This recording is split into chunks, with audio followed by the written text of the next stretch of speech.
I got to ask you this. We talk about foreign policy this week, of course. Muammar Gaddafi killed in Libya.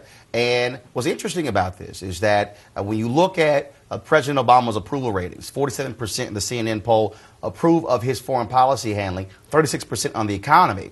But the reality is his foreign policy successes probably won't make a bit of a difference come this election. I think that's right. I think that it's the economy, stupid, to go back to 1992. And I think if this president cannot some way seem to get unemployment below or at 8% or below, I think he's going to have a hard time getting reelected. Even against a Republican field, it's not impressive at all. That's right. If unemployment were somewhere around 7.5% even, you know, they'd be considering him for the next new currency, because you've got a whole string of foreign policy successes that Republicans would be bragging about, and that other presidents would be at 70, 80%. Of course, what's cracking me up is they try to distance themselves by saying, well, America really didn't do much when it came to helping get Gaddafi. It was the French and the British. And I'm going, wow, I've never seen Americans talk about talking down America, an American president who actually helped make it happen. Well, that's kind of interesting. It was actually a fundamental muddle, because the Republicans were trying to you remember when this first erupted? They were saying they were all over the map. Go in, don't go in.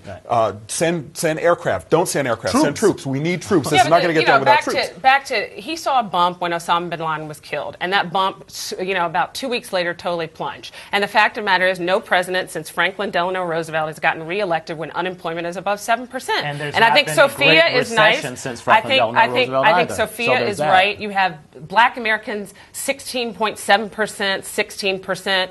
Okay, he's done nothing for that. You have unemployment at 9.1%. And then he goes to the CBC and he tells black people, y'all need to get off the couch, take off your bedroom slippers because you're lazy. I mean, come on. It's like lazy. This president is going to lose some black Go ahead. Perry, can I talk? Here's the thing. Perry? Here's the I'm thing. not Perry. My name is not Terry. Here's the thing. Well, I was being cute because you're talking through everyone else, like Perry did. But here's the thing. Here's the most fundamental thing that's important about sort of the foreign policy thing, and it is that every president has to have, from a factual basis, it is you have to be a strong leader, and they have to see you as strong and decisive. Now that doesn't rocket you up in the polling. However, if you don't have a basis where the majority of Americans think you're strong and decisive, almost nothing else matters, because it will pull down. It will pull decisive. But that's just not true. I don't think that's. I don't think that's based on what? I think the problem is, and what's interesting here is in the 2008 election, you had Obama seen as a very competent manager, somebody who was smart enough to turn around the economy. Remember the 3M phone call ad Hillary Clinton aired that raised a lot of questions about whether this dude had the backbone to stick up to threats anywhere around the world. It's flipped upon its head. I think he's taken the 3M phone call. He has taken the 3M phone call, but the economy has been an incredible struggle. The guy who got elected on making economy sound and strong again has been thwarted and has not been able to execute nearly as well. Joe, I want to stay right there, because you wrote a piece this week talking about Congresswoman Maxine Waters and her battle back and forth with this White House. You said, quote, you reported that she, quote, she had expressed out loud the sense of frustration that a president whose election was hailed as a crowning moment in African Americans' struggle for equality has not resulted in the sweeping change pioneered by white Southern Democrats' Great Society 4 decades earlier. Now, it's interesting. People are saying, well, how dare she? What is she doing? But what's interesting here is that the White House hasn't made the effort to reach out to Congresswoman Waters and say, look, let's have a conversation.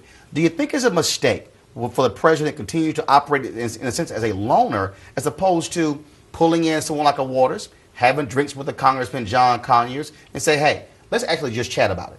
Well, and that's the thing. I mean, many people are saying that the mistake has been not co-opting your enemies. I mean, you have a long history of this. President Clinton flew to her district, made a very big show of it. He offered her husband an ambassadorship. None of that has been done by President Obama, mainly because he is not that type of guy. He is not the backhand slatter. Come on. That was only a problem that needed to be solved. It was I have a source at the White House that I can tell you told me that after the CBC speech, where people weren't happy about the tone of what he said, some of the CBC, they did sit down and meet. Some were, some were not. But they sat down and had a meeting with some folks and had to deal with some stuff. So I can tell you that the White House has made efforts to reach out and talk to the CBC behind the scenes and to have those break bread kind of. But Congresswoman Waters, in Joe's piece, she said, I don't have a relationship with this president, with this White House. Look, Roland, how long did it take the CBC to get a second meeting with the president? A year before the Congressional Black Caucus got a second meeting with the president. I think that you're right. I think that the White House needs to do a better job of bringing in Maxine Waters and also other members of the CBC. I mean, this year, President Obama created an advisory council for Hispanics in education because you know what he said? That's the biggest problem facing our country right now is that Hispanics aren't educated. You know, they're falling through the cracks. Well, what about black people? These are little things. I mean, you would not agree. You would agree. These are little things that are very meaningful. First of all, you talk about African Americans. We look at the money that was set aside for HBCUs, some $91 million. But yet he won't meet with black people at the White House, except Al Sharpton. That's not true. That's just not true. And when you look at, quite frankly, the number of staffers in senior level position, it's not true. Stop saying it's true when it's not true. When you look at the number of staffers that are in senior level position that happen to be black and brown, he will put his record up against anyone in the country. Look, I don't begrudge Congresswoman Waters. I actually talked to her about this quite some time ago. She's doing exactly what she's supposed to do. Exactly whether the president's black, white, or green, but she's not holding Obama accountable. One minute she criticized him. But 1 minute she criticizes him, and the next minute she backs him. Again, that's factually incorrect. For instance, it is factually correct. In 2009, 2010, Congresswoman Maxine Waters led the House Financial Services Committee opposition against the financial bill because they felt more should be needed to it. So what happened? As a result of 10 Black Caucus members withholding their vote, led by her, $4 billion in concessions was added.